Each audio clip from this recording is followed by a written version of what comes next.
Welcome to another episode of The Modern Moron. It's been a while, and gosh, I'm just going to try and piece together an episode for a couple of reasons. I miss you? What? I miss you? I don't have anybody to talk to. I do have some guests that are tentatively, sort of in the works, but nothing that I could come up with in the last month or so. And I just feel the need for speed. The need for speed. Maybe it's coinciding with the release of Top Gun 2. By the way, there was an article in Sunday's Wall Street Journal about a Chinese company that was going to back that film financially, but they pulled out because they were afraid that the Chinese government would frown upon them financially backing a film that honored the military in the United States. What do you think of that? Huh? I know a lot. No, I don't.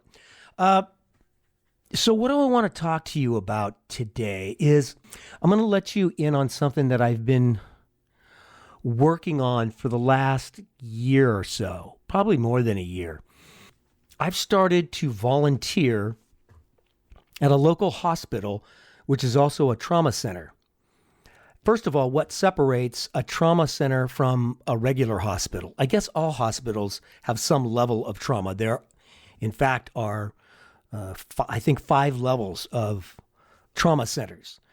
So I look at it the same way you might look at the difference between a 4-star and a 5-star hotel, right? A 5-star hotel needs 2 dining rooms, 1 formal, and I believe 24-hour room service and a concierge service, probably some other stuff. What's the difference between a level 1 trauma center and a level 2 trauma center?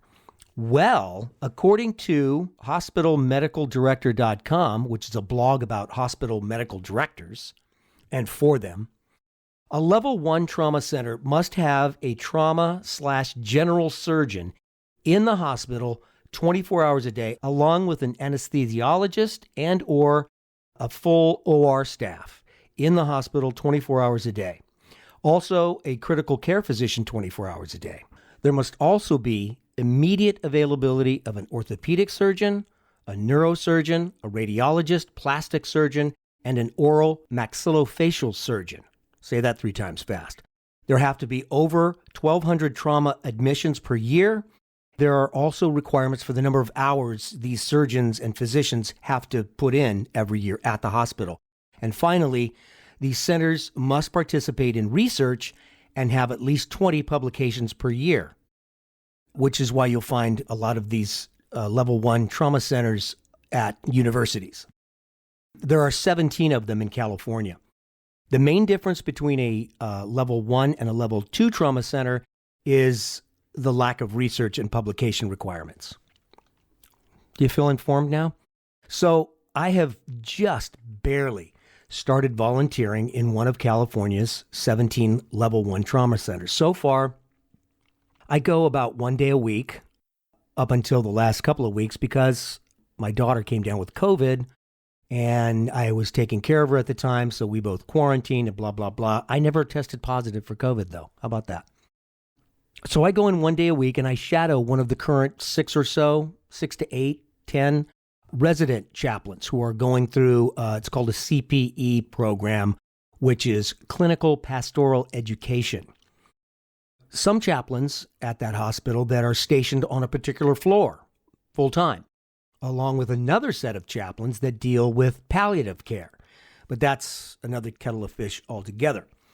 Is it inappropriate to refer to palliative care as a kettle of fish? I hope not, but what is palliative care? Palliative care relates more to relieving pain and suffering.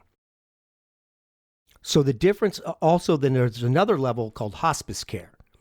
So you get regular care. Palliative care could be at any stage of a disease or illness. Hospice care is when you've moved to probably 6 months or less of a life expectancy. So palliative care is about making the patient comfortable, maybe you have a loved one at home and you're caring for them and it's just becoming a lot of stress to deal with, and that's an option that some people have and some people do not have, to have palliative care. It's a supplement. Insurance will cover it, but I don't think Medicare would cover palliative care. However, hospice care, because that's a prognosis of 6 months or less, you could get that, I believe, covered by Medicare. The reason I bring that up is there are also chaplains at the hospital that are palliative chaplains. And as a general population chaplain, you don't want to step on their toes because they're dealing with stuff and they would rather you just mind your own business. Okay, back to me. You may be thinking, as I was, what? Why would a moron want to do something like this? That's a great question. I have no idea. Actually, I do kind of have an idea. When we were in the middle of the pandemic, when the second wave was hitting, and I think it was approaching the holidays of 2020, I had an opportunity to volunteer to be what was called a case investigator and a contact tracer. A tracer would mean somebody got COVID, you talk to them, somebody would talk to them, find out who they were around, list those people, and then I would contact the people as a contact tracer and say, hey, you may have been exposed or you were exposed. Who have you been around? And try to stop that when everybody was sort of in quarantine. That seems like a long time ago, but it really wasn't that long ago. So then I was also doing case investigations. And I had a case, I called on a Friday, spoke to an elderly woman. I think it was a multi-generational household. Spoke to the grandmother, and she was not doing well. Very broken English. She had all the symptoms. She had to go use the restroom and just couldn't speak anymore. So I spoke to the granddaughter. After speaking with her, it was agreed that they needed to get her into the hospital ASAP. And they had said that they were going to get her in that afternoon. So when I called back on Monday, she had died. And the household was dealing with it. I spoke to the same granddaughter. She was very gracious and nice of her to talk to me. She was probably 18, late teens. And I felt this distance. I felt so disconnected from this woman's death that I was supposed to be helping. And now I'm filling out information and her case number. So this person had become a case number. And that bothered me. It was so detached. You know, I was working from home, doing all this virtually, and it didn't sit well with me. I felt a desire to get a little closer to this thing. And so I was looking around at different, I thought instantly of Father Mulcahy from MASH. That's the only chaplain I've ever heard of, right? And they called him Father Mulcahy, but he wasn't a priest, right? What attracted me to chaplaincy is the lack of, well, you could be a chaplain that is grounded in Christianity or Islam or Judaism, but I kind of like the idea of not one religion because I'm not particularly a religious person. So why the hell would I want to be a chaplain? So they started asking me, like, what is your, well, they had a term for it, what is your faith tradition? And I said, well, you know, I went to Catholic high school. I went to a Catholic college for my freshman year. I studied Buddhism and attended services regularly in Los Angeles. Actually, it was a denomination of Buddhism called Shin Buddhism. So I did that, but I didn't really fit into any faith tradition completely. A third thing is that I definitely drank the Kool-Aid of improvisational theater. I studied improv and taught improv for studying and teaching well over 15 years. And I would say I did not want anyone to underestimate that. In fact, it probably gave me the most valuable tool in doing some of this work so far, in that improvisation gets you to listen in a different way. Empathetic listening. There's an exercise where it's a two-person scene, or you're just facing each other and one person is retelling a story. And the other person's job is to mirror the emotions that are coming out and be as strong emotionally. So that gets to empathetic listening, which I have found in this short time that I've been doing my rounds has been the most important thing, probably as important, if not more important, than religious rituals or prayers, although boy, I'm lacking in that some of the chaplains that I've gone on rounds with are able to improvise a prayer, and I am not good at that. I did, however, go into it was an ICU unit, and there was a woman in there, probably in her 60s. She was very heavy. She was in a coma, and the prognosis was not good. And I went in with another chaplain. He said a prayer out loud with it was myself, this other chaplain, and the son. And apparently the son had been estranged from his mother for a long time, and finally she got very ill, and they had a chance to reconcile, and they were thinking she wasn't going to make it through the day. And I didn't know what to do. So I said to him, would it be okay if I held her hand? And he said, yeah, sure. So I go over to this woman, I sit down next to her, and I take her hand in both of my hands, and I have my head bowed as if to be praying. Because they were, I'm not sure what their religious denomination was, but they definitely had a religion in their background. And I'm thinking to myself, what the hell do I say now? So I just sat there with my head bowed, thinking, I don't know what to say. I could say, say the Our Father. I could say Hail Mary, blah, blah, blah.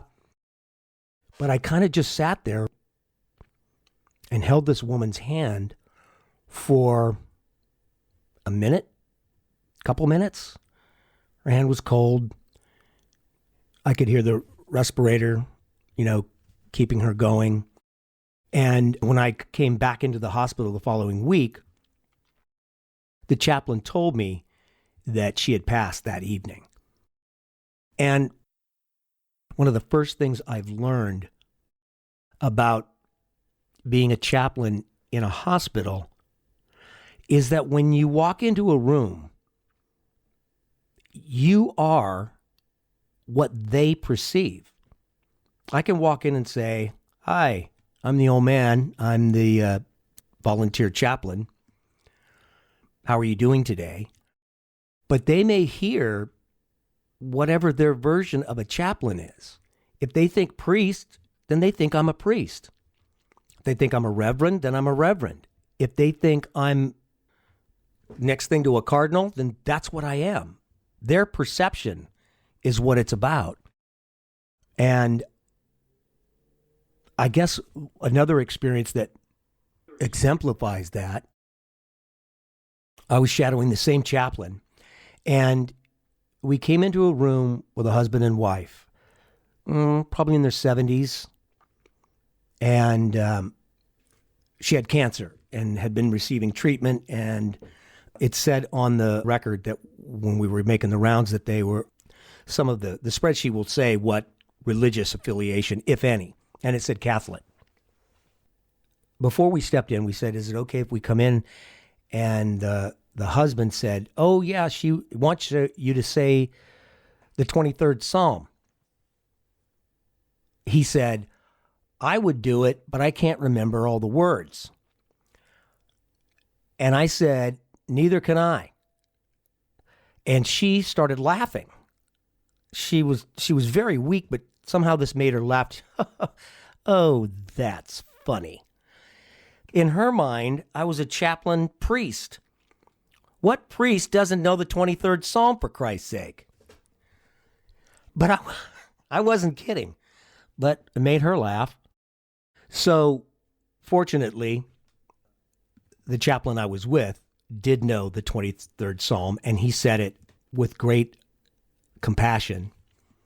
And this woman, and this is another thing that I've learned, sometimes you go into these rooms and somebody needs something, and sometimes you go in and they give you something. And this woman's level of faith was so deep and seemed so genuine to me that whether or not I believed in God is irrelevant.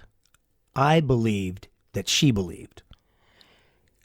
When that chaplain recited the 23rd Psalm, she had this peaceful smile on her face. Her eyes were closed the whole time, actually.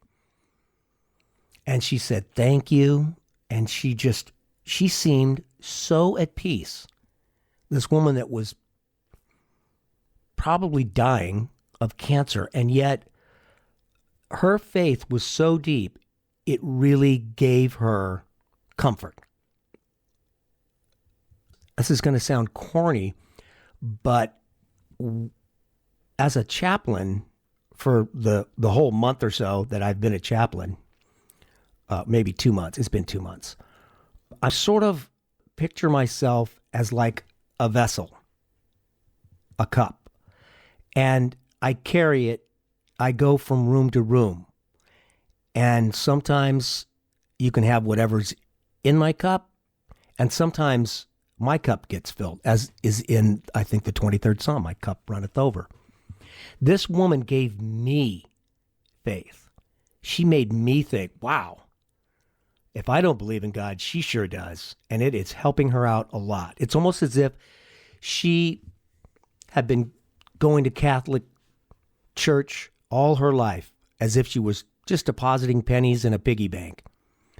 And she needed her religion and her faith, and she was making a little bit of a withdrawal from her faith savings, and she had a big, big savings account.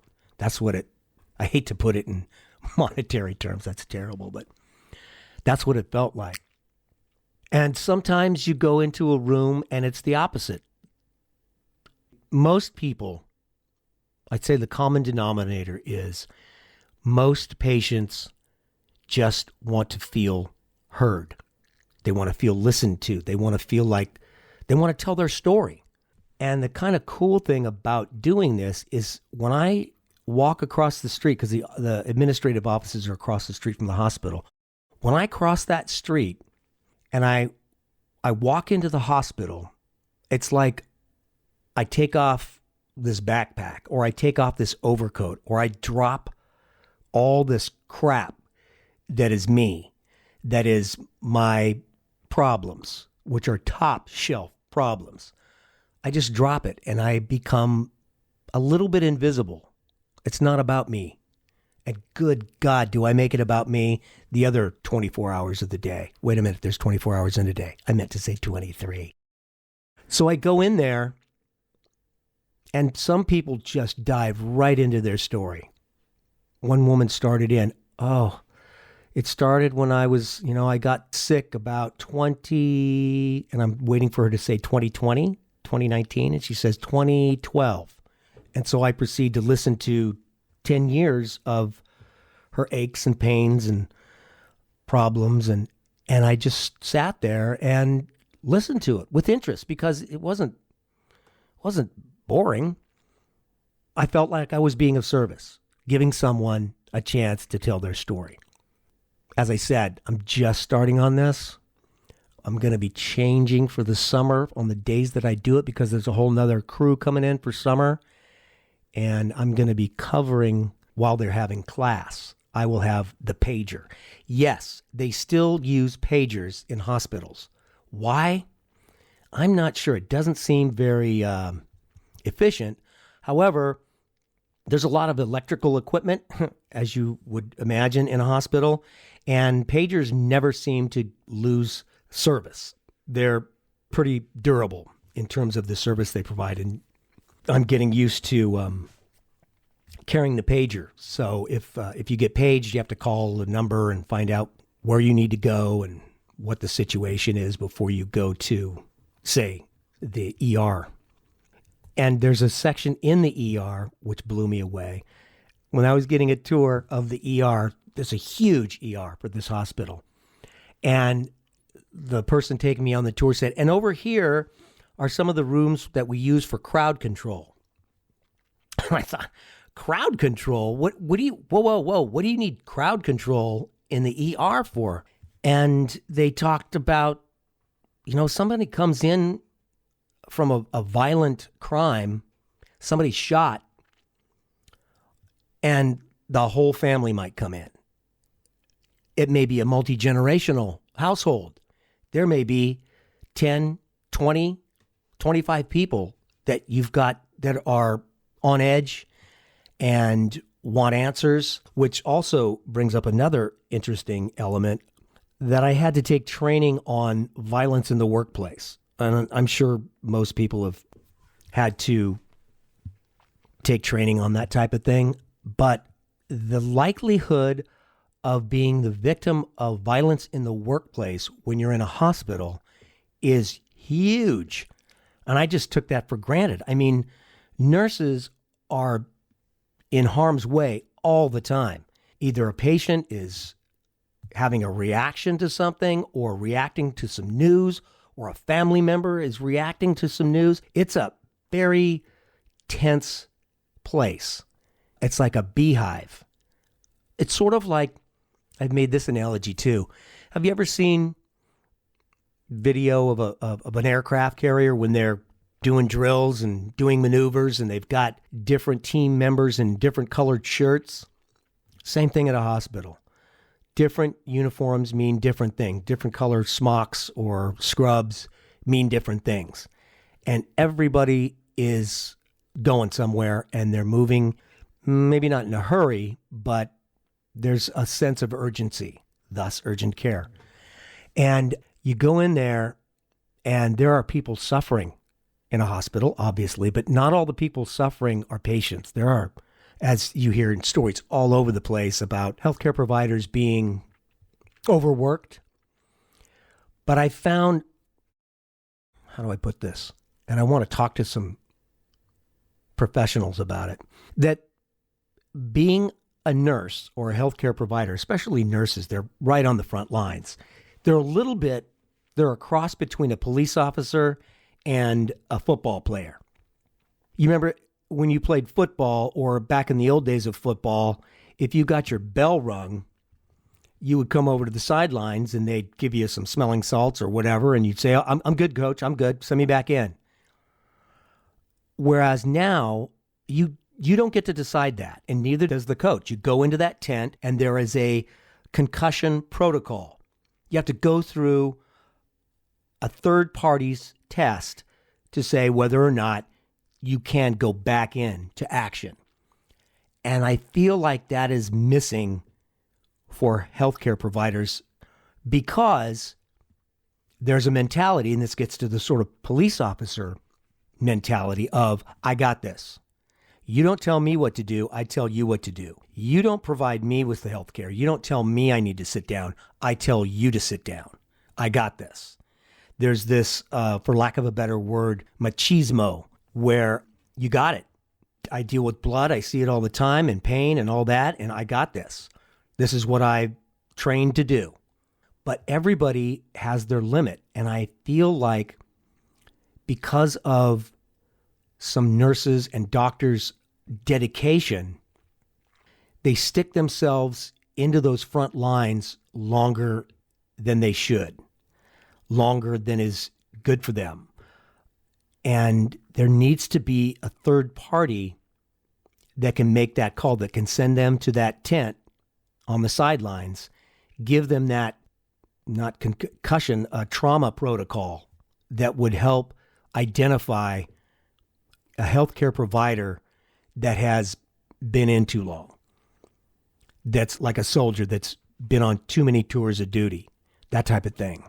And it's very tricky. It's very tricky ground to walk on because they are the providers of health and care. They don't receive it. They provide it. It's just a little bit tricky, and I feel like I'm just seeing the tip of the iceberg with that type of thing.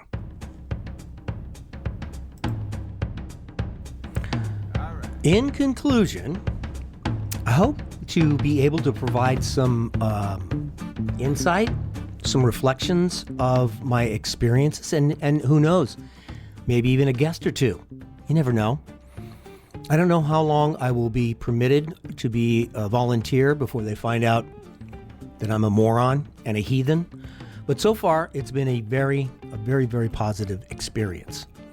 Coming up in future Modern Moron episodes, I will be speaking to my college graduate who has a degree in art history. She doesn't know it yet, but we're going to be talking again.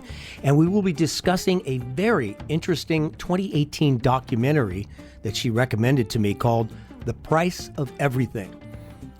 The film features interviews with people prominently involved in contemporary art and the market for it, and it's fascinating, really fascinating. The title of the film comes from a quote from an 1892 Oscar Wilde play called The Lady Windermere's Fan. The quote is delivered in the film by art collector Stefan Edlis, and the quote is, "There are a lot of people who know the price of everything and the value of nothing." Chew on that for a while, right? Until next time, thank you for listening to The Modern Moron. Please forward this episode to someone you think would like it, or to someone you think would hate it as a joke. Thank you.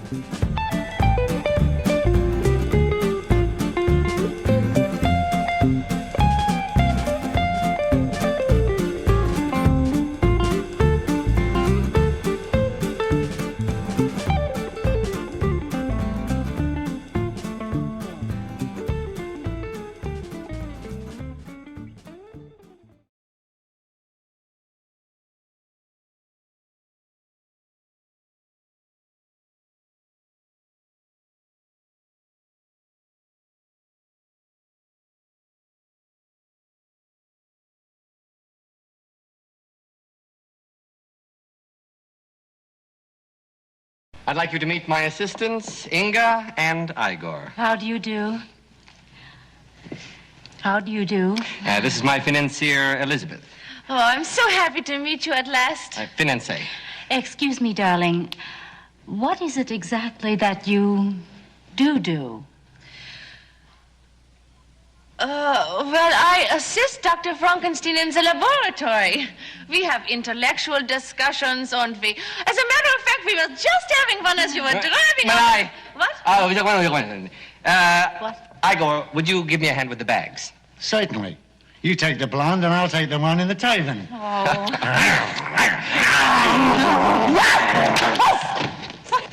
Stop that. I'm talking about the luggage. Yes, master. Ladies, this way. It's going to be a long night. If you need any help with the girls, please don't hesitate.